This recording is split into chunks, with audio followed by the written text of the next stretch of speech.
வணக்கம் மக்களே, நான் உங்கள் கீர்த்தனா. இந்த வீடியோவில் யூபிஎஸ்சி எக்ஸாம் கிளியர் பண்ண ஒரு ஆடு மேய்க்கிற பையனை பற்றி தான் நம்ம பார்க்க போகிறோம்.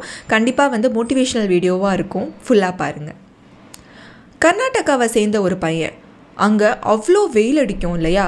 அப்போ சுள்ள வெயிலில் ஆடுங்கள்லாம் மேய்ச்சிட்டு ஆடை தூக்கிட்டு நல்லா டான்ஸ் ஆடிட்டு ரொம்ப சந்தோஷத்தோட ஒரு ஃபோட்டோ வெளியாச்சு. எல்லாருமே என்ன பார்த்தாங்கன்னா, அடிக்கிற வெயிலில் இந்த பையன் என்ன இப்படி சிரிச்சிட்டு இருக்கான், ஏன் இவ்வளோ சந்தோஷப்படுறான் அப்படிங்கிற கேள்வி நிறைய பேருக்கு இருந்தது. அதுக்கு காரணம் என்ன தெரியுமா? அவர் யூபிஎஸ்சி எக்ஸாம் கிளியர் பண்ணிட்டார். இதுக்கு மேலே என்னங்க வேணும்? சந்தோஷம், எவ்வளோ சந்தோஷம் இருக்கும், அதை தான் அவர் அது மூலியமாக வெளிப்படுத்திட்டு இருக்கார். அவர் பேக்ரவுண்டை செக் பண்ணி பார்த்தப்போ அவர் ஆடு மேய்க்கிறவர், அவங்க அம்மா அப்பாவும் அதை தான் பண்ணிகிட்ருக்காங்க. பாரம்பரியமாக அவங்க தொழிலும் அதுதான். அப்போ அந்த பையன் எப்படி படித்தான் அப்படின்னு பார்க்குறப்போ, அந்த பையன் கவர்மெண்ட் ஸ்கூலில் தான் படிச்சிருக்காங்க. இங்கிலீஷ், கன்னடம் அப்படின்னு நிறைய மராத்தி நிறைய லாங்குவேஜ் அவங்களுக்கு தெரிஞ்சிருக்கு. அதுக்கப்புறம் இன்ஜினியரிங் முடிச்சிருக்காங்க. எப்படியாவது அம்மா அப்பா நம்மளை கஷ்டப்பட்டு படிக்க வைக்கிறாங்களே, ஆடு மேய்ச்சி கஷ்டப்படுறாங்களே, எப்படியாவது நம்ம நல்ல பொசிஷன் ரீச் பண்ணணும் அப்படின்னு கடுமையாக உழைச்சிருக்காங்க. அவங்க அண்ணா ஆர்மிலையும் ஜாயின் பண்ணி அவங்க அம்மாவுக்கு பெருமை சேர்த்துருக்காங்க.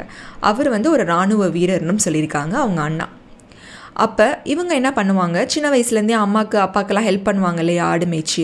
அவங்க அப்பா 10th வரைக்கும் தான் படிச்சிருக்காரு. ஆனால் நம்ம இவ்வளோ கஷ்டப்படுறோம், 10வது வரைக்கும் தான் படிச்சிருக்கோம், ஆனால் நம்ம 2 பசங்களும் படித்து ஒரு பெரிய உத்தியோகத்துக்கு போகணும் அப்படின்னு ஆசைப்பட்டவர் அந்த பையனையும் அதே தொழில் செய்ய விடாமல் கல்வி கொடுத்துருக்காரு.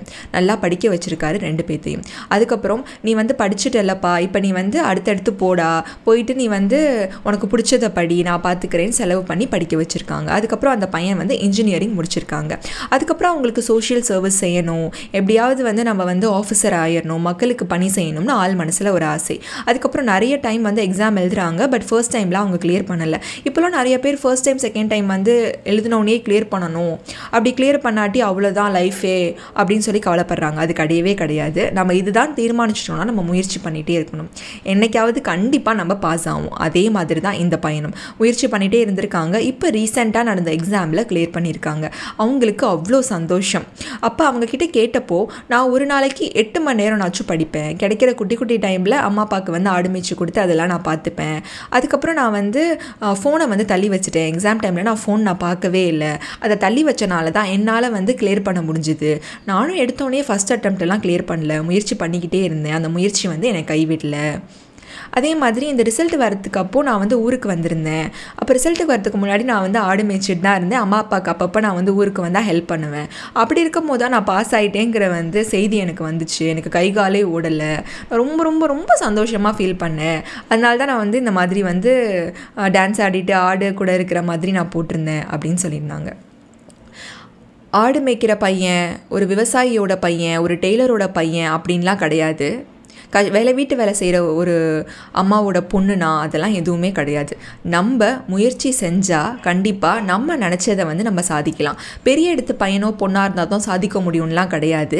நம்ம சாதிச்சு நம்ம அம்மா அப்பாவை நம்ம கஷ்டப்படாமல் பார்த்துக்கலாம். கண்டிப்பாக இது ஒரு இன்ஸ்பிரேஷனல் வீடியோவாக இருக்கும் அப்படின்னு நினைக்கிறேன். நீங்களும் இந்த மாதிரி காம்படிட்டிவ் எக்ஸாம்லாம் எழுதுறீங்கன்னா உங்களுக்கு ஆல் த பெஸ்ட். உங்கள் முயற்சியை மட்டும் கைவிட்டுறாதீங்க, உங்கள் நம்பிக்கையை கைவிட்டுறாதீங்க. கண்டிப்பாக ஒரு நாள் சக்ஸஸான ரிசல்ட் நம்மளை தேடி வரும். அப்போ நம்மளும் அந்த பையன் மாதிரி ரொம்ப ஹாப்பியாக ஃபீல் பண்ணுவோம். தேங்க்யூ.